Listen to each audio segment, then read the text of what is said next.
Oh my god! पहिला त त्यो लाउँदैछु रातको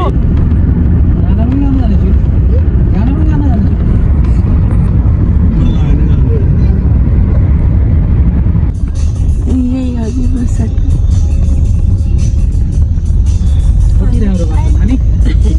तल कस्तो राम्रो हजुर फाइनली हामी रिभरसाइड आइपुग्यौँ पानीको आवाज आइरहेछ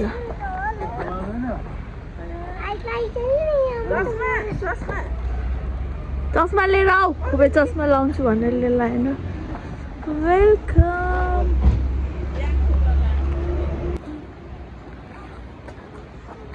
लिएर आऊ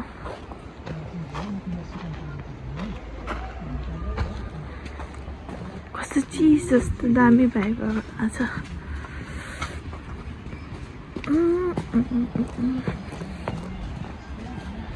ओनर के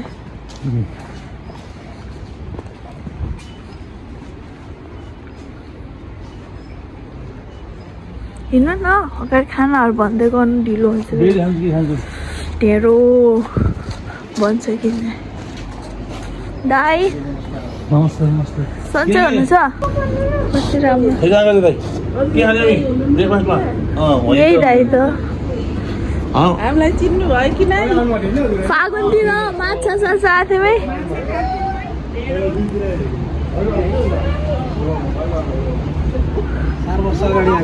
नान ढेरो यसले त ढेरो भन्यो कि खुबै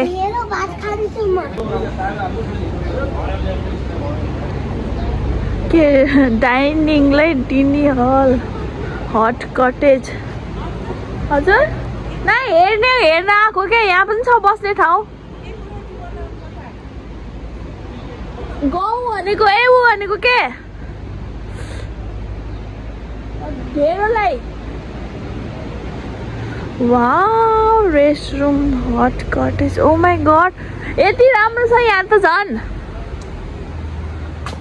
वाउ कस्तो राम्रो हामी 4 सालपछि आएको यो ठाउँमा ओ माई गड यस्तो राम्रो बनाउनु भयो रहेछ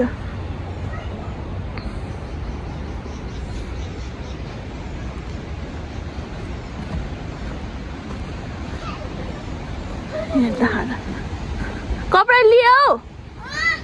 यहाँ हेर कति राम्रो हेर पानी देखेछौ पहाडको जस्तै अझै पनि यहाँ बन्दै रहेछ wow I love this place oh my god त्यहाँ जाने हो पानीमा हाय गाइस त्यहाँ जाने कि नै जाने हो ल इन स्विमिङ गर्न ल अहिले थाहा हुन्छ नि कतिको चिज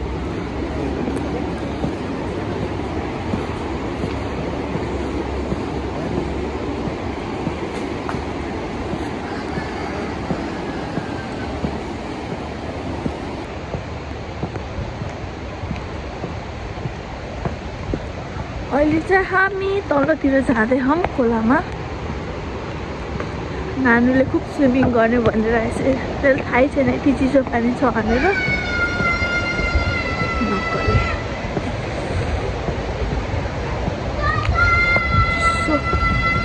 ए किन चिचा आइज जुत्ता खोल कपडा खोल त्यसै हुन्छ आउन छिटो पानी स्विमिङ गर्न धेरै नाट्नु पर्यो नि छिटो चस्मा त लगा एक्साइटेड भएको होइन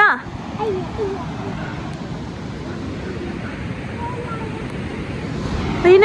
छिटो के डर लाग्यो र हुड्डेमा ओइ जाऊ न उता अगाडि जाऊ न अगाडि ऊ यहाँ उयो हो त्यहाँ बस त्यहाँ भित्र माथि बसौ चस्मा लगाउन के गरेको कस्तो हो पानी अझ स्विमिङ गर्ने कि नै स्विमिङ हेरेको के भयो त भयो के डरायो जाऊ न यस्तो डरको क्या स्विमिङ गर्छु भन्ने मान्छे जाऊ डरको केटी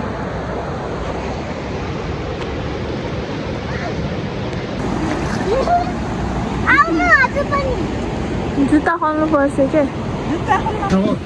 दुई प्लेट देख्यो क्या हाम्रो ब्रेकफास्टमा त मासु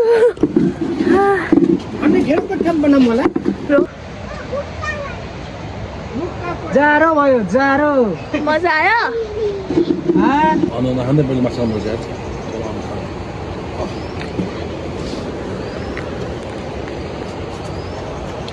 टाइट भइसक्नु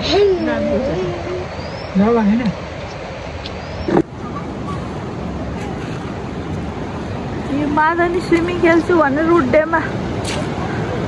यता आएर साना अहिले त ढुङ्गामा चिप्लिन्छस् नि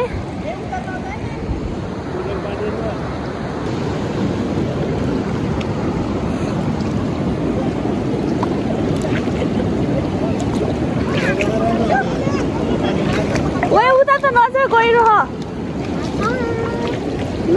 त्यो ब्लू कलरको थाहा डेन्जर हो त त डुबिहाल्छ यस्तो ब्लू कलरको पानीमा ब्लू ब्लू वे साँच्चैको भनेको नानु न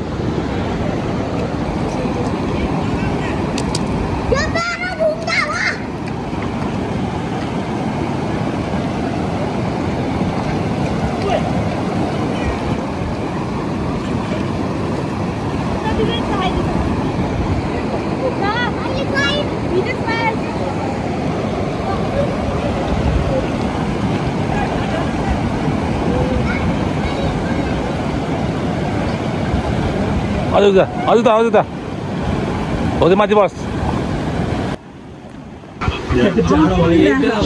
मिलाएको अरे के गहुँ फापर अनि कोदो नानु ल खाऊ त ल ल ल ल गुलुक्क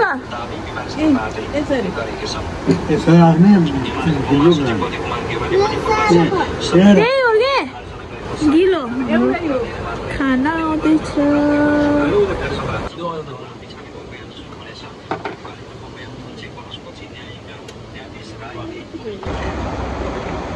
अलि चपाइ हुन्छ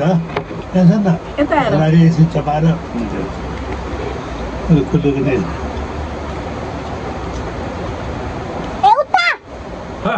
सुप पनि एउटा हुन्छ कति त झोल त सही छ तिखर हुन्छ नि अनि अहिले चाहिँ हामी बुटोल जाँदैछौँ खानासाना खाएर घुमेर भ्याइयो अनि चाहिँ हामी अहिले सिद्धार्थ केबल कारमा आएको छौँ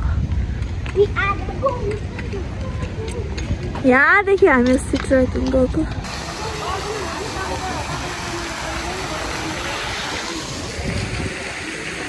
यहाँदेखि इन्ट्री हुने हो नानो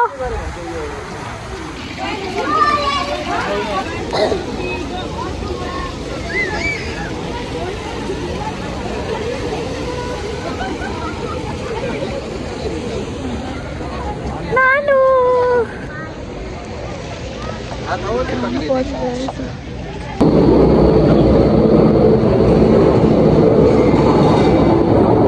डर लाग्छ भन्दै यो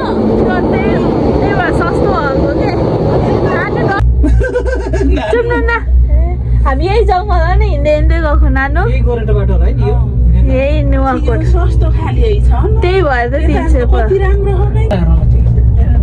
हुन त केही हुँदैन थियो हामी नानु हामी उता पुगेको होइन यस्तोमा बुद्धको यस्तोमा हिँड्दै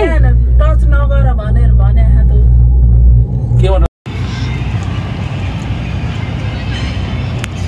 यता के जङ्गल सानो अनि मन्दिर आउँछ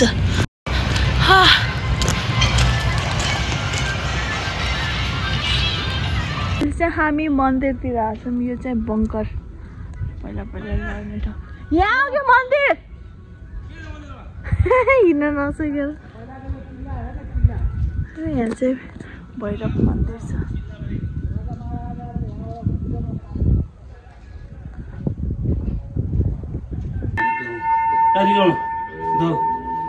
त्यो खोल्दिन म कति दुःख हुन्छ लाउनु पहिला त त्यो लाउँदैछु रातेको